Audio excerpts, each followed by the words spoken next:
আজকে দুপুরে হলো ডিমের তরকারি রান্ধিছি নারকেলের দুধ দিয়ে, বুঝেছেন। আর হলো এদিকে শাক ভাজিছি, ওই যে মনুর বাবা সেদিন টাটকা টাটকা ডাঁটা শাক নিয়ে আইলো না, সেই শাক ভাজিছি। যাই হোক, আমি হলো নারকেলের দুধ দিয়ে ডিমের তরকারিটা কিরাম করে রান্ধিছি সেটাই আপনাদের সাথে শেয়ার করতেছি। চলেন তাহলে দেখতেই থাকেন। নমস্কার সবাই, কিরাম আছেন? আশা করি সবাই ভালো আছেন। তাই এই যে কড়াইতেই তেল দিয়ে দিলাম, তেলটা হলো গরম করার পরে কিন্তু তাই ডিম কয়টা ছেড়ে দিছি। আর দেখেছেন কড়াইটা ভালো করে গরম করে নিস বলে কিন্তু ওই ডিম কয়টা কড়াইয়ের সাথে আইটিয়ে ধরিনি। আর যদি কড়াই ভালো করে গরম করা না হয় তাহলে কিন্তু ওই ডিম সব কড়াইতেই লেগে থাকবে, বুঝেছেন। ডিম আর হলো রান্না পর্যন্ত যাবে না, এরকম একটা অবস্থা হয়ে যায়। তা যাই হোক, আমি কিন্তু ডিম কয়টা ভালো করে একটুখানি ছিঁড়ে ছিঁড়ে দিলাম যাতে হলো ডিমের মধ্যে আর কি তেল জল যায়। তা ডিম কয়টা কিন্তু আমি ফাইন কায়দার করে বাইজে নিছি, মানে একদম কড়া করে লাল লাল করে ডিম বাজেছি। আমার আবার ওই তেলের পরে কোনো রকম নাড়িয়ে ছেড়ে ডিম বাজলি সে ডিমের তরকারি খাতি ভালো লাগে না, যার যেরাম রুচি আর কি। আর আমার হলো মনে হয় যে ডিমটা ফাইন কড়া করে ভাজবো, উপরের ওই ছালটা বেশ ভাজা হবে, আর জ্বলে দিলি ওই ছালটার মধ্যে ফাইন সুন্দর করে জ্বল যায়, খাতি ফাইন মজা। তা যাই হোক, আমি এই যে মশলাপাতি দিয়ে দিছি, আর তার আগে কিন্তু সম্বরায় দিছি শুকনো ঝাল, জিরে, তেজপাতা, আপনারা তো ভিডিও দেখতেছেনই। আর এদিকে মশলায় দিছি কিন্তু আদা বাটা, জিরে বাটা, পেঁয়াজ বাটা, রসুন বাটা। আজকে আবার একটু পেঁয়াজ রসুন দিছি। তাও কতটুক জানেন? রসুন দিছি ছোট্ট একটা রসুন, আর দিছি ছোট্ট একটা পেঁয়াজ। এই হলো রসুন আর মানে পেঁয়াজ দেওয়ার মধ্যে দিয়া।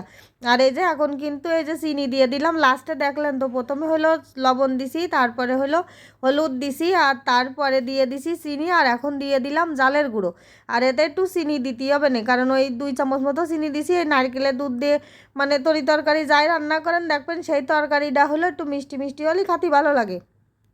এই জন্যে আমি কিন্তু একটুখানি চিনি দিয়ে দিছি, একটুখানি মানে কি 2 চামচ চিনি দিছি। আর লবণ ঝাল মানে যে পরিমাণে লাগে তরকারি অনুযায়ী সেইটুক দিয়ে দিছি, আর অল্প একটুখানি নারকেলের দুধ দিয়ে দিছি। দিয়ে মশলাটা কষাবো, জল দিয়ে কিন্তু কোনো রকম মশলাটা কষাবো না। জল মানে কি নারকেলের দুধের মধ্যে তো একটুখানি জল দিয়ে আসেই। আর হলো দেখেছেন নারকেলের দুধ দেওয়ার জন্য কিন্তু ওই যে চারিপাশে কিন্তু গেজা গেজা মতো ভাব চলে আসে, কারণ নারকেল যদি ভালো থাকে আর নারকেলে যদি ভালো দুধ হয় সেই তরকারিতে মানে মশলা কষালে কিন্তু এরকম চারিপাশটা এরকম গেজা গেজা মতো হয়ে যাবে। তো মশলাটা কিন্তু কষানো হয়ে গেছে। আমি এই সময় হলো ডিম কয়টা বাইজে থুইলাম, সেই ডিম কয়টা ঢেলে দিলাম। এবার ডিম দিয়ে ফাইন মানে করে মশলাটা আবার খানিকক্ষণ কষাবো, বেশ ভাজা ভাজা মতো আবার কষাবো। তারপরে যে বাকি যে নারকেলের দুধটুক আছে না ঝোলের জন্যই রাখা, সেটুকু এর মধ্যে দিয়ে দেবো।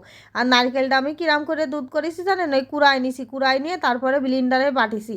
মানে ব্লিন্ডারে বাটলে কি হয় নারকেলটা একদম মিহি হয়ে যায়, তারপরে সেঁক নিতে ভালো করে চিপে নিছি। বেশ নারকেলের দুধটাও ঘন হয়েছে, আর যা টুকরো টাকরা সাবা থাকে সেটুক ফেলে দিছি। আর এই যে বাকি নারকেলের দুধটুক কিন্তু দিয়ে দিছি ঝোলের জন্যে।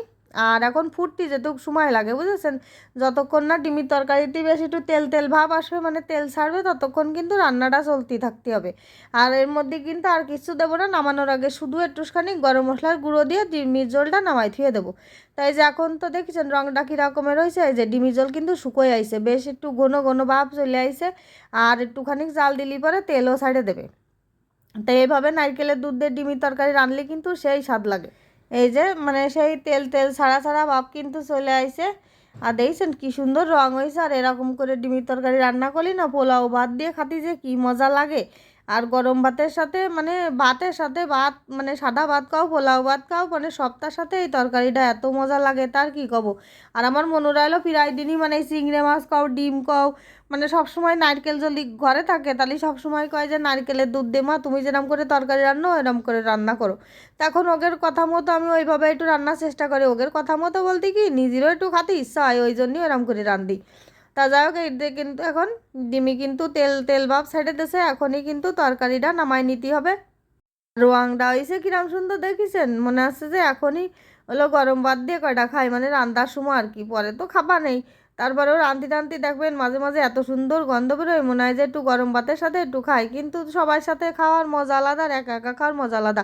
আমি একা একা রান্তি যখন তখন ইচ্ছা করলেই তো খাওয়া যায়।